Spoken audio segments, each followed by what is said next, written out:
referees and late calls. Now, yesterday, there was a picture of Lamar talking to the referee, and he addressed it in the presser, saying how he was talking about what happened in the Cleveland game when the guy pretty much tried to, I don't want to paraphrase, but Liu Kang dragon kick him while he was running with the ball, and no flag, as of usual, was called.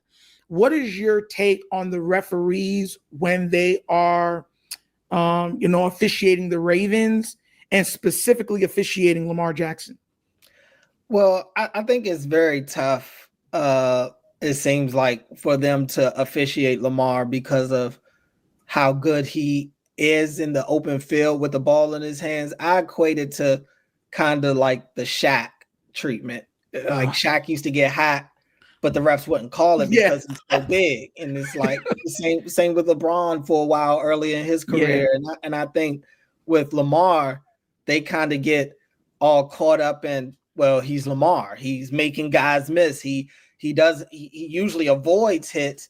And then when you see him get hit, that should still be a flag. A late hit is a late hit. I mean, I don't understand it, but it's clear that the league makes more of an emphasis to protect pocket quarterbacks than the mobile quarterbacks. I don't know why that is, especially considering Lamar has the name that he has in the league. He's one of the most popular athletes in the world, I would say. I am surprised that he doesn't get more calls. I was going to say, because that term, mobile quarterback, all like 90% of the quarterbacks now are mobile quarterbacks. When you look at Kyler Murray, you look at Lamar Jackson, you look at Josh Allen, you look at even Trevor Lawrence, Justin Herbert, they're all mobile quarterbacks. Even if you say I think the only ones that are statuettes now are Stafford and Goff, right? Everybody else can get to boogieing. You know what I'm saying? Yeah. Patrick Mahomes.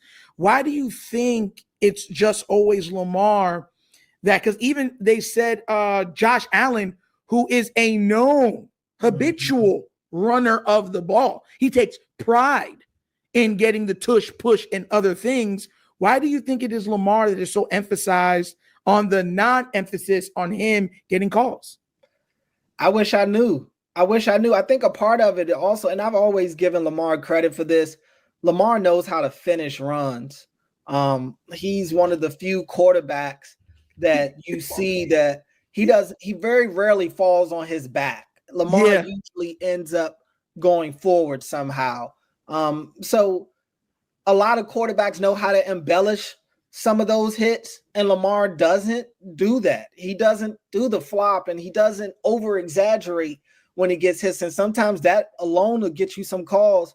I wish I knew, though, honestly. Like, I don't want to place a stigma on them that may not be true, but it's clear that they have missed multiple calls when it comes to Lamar Jackson that other quarterbacks get. Yeah. Without a doubt, that's happened, and I've seen them, and some have been egregious, and he doesn't get those calls. I don't know why. And Lamar, maybe he doesn't chirp enough to the refs. You know, maybe that's one of the things. Very rarely do you see Lamar go and really have those conversations with the refs the way that Tom Brady used to, the way that Mahomes will do right now. Or Josh Allen. Josh out, all of them. Like, he kind of just takes it and he just goes back to the huddle. He goes to the sideline and he moves on to the next play. Maybe he needs to start working the refs a little bit. And I'm not blaming him. I'm just trying to think of a solution. But maybe that's something that he should do. Or maybe Harbs needs to be a little more hard on these refs on the sideline when he's not getting those calls. I want him. Listen, I know you be seeing Lamar more. I mean, I've gotten to interview him, and that was an amazing opportunity to interview Lamar Jackson. But if you see him, make sure you tell him to do what 50 Cent taught him to do. Put on that acting. Put on his acting cabinet.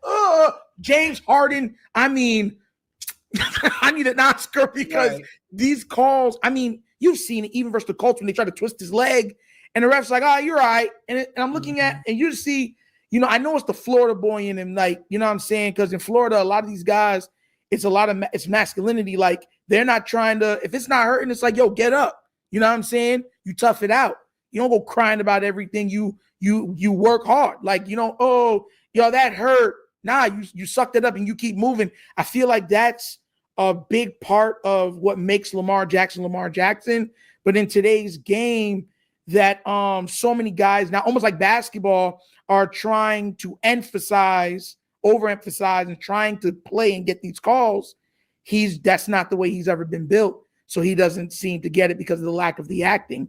Last question for you, because I know you got to go, and I don't want to take up any more of your time. Once again, thank you for being here. For sure. I want to ask a question for you because you are in the media. The media narrative surrounding the Ravens, and this is like a Lamar, John Harbaugh, EDC question. They get so much flack in the media, specifically Lamar. As you as being a media guy, why is it that the narrative around Lamar is always so negative? And why do you think so many people put so much emphasis and under fire for the Baltimore Ravens as an organization? When you talk about Lamar, you talking about like these lists that they put together and stuff, like, is that what you mean? Or you mean overall, like media pundits? I mean, first take stuff. Yeah, like, the playoff narratives with like Ryan Clark, Nick Wright, all of these guys that continually day in, day out have his name on a constant rotation. Why is it always seen that the negative is what they expound upon? You know what I'm saying? From your perspective. So I remember when Odell Beckham was here, and I had a really good conversation with him, and we talked about a variety of things, but one of the things that he had mentioned was how his name is always brought up on like ESPN and all that stuff, and they always, talking about him, and people think, it's him. Like he doesn't force these people to talk about him, but they talk about him because they know it brings ratings, it brings attention. And I think it's the same thing with Lamar, but specifically negative. Nobody reacts to the positive stories. You don't get those same reactions to positive stories. You only get it when you stir people up. Okay. And Ravens flock gets stirred up pretty easily when it comes to Lamar. We don't play when it comes to L. I'm just gonna keep it a buck. We don't play when it comes to L. Look, everybody knows, people that know me long enough know I'm a Commanders guy.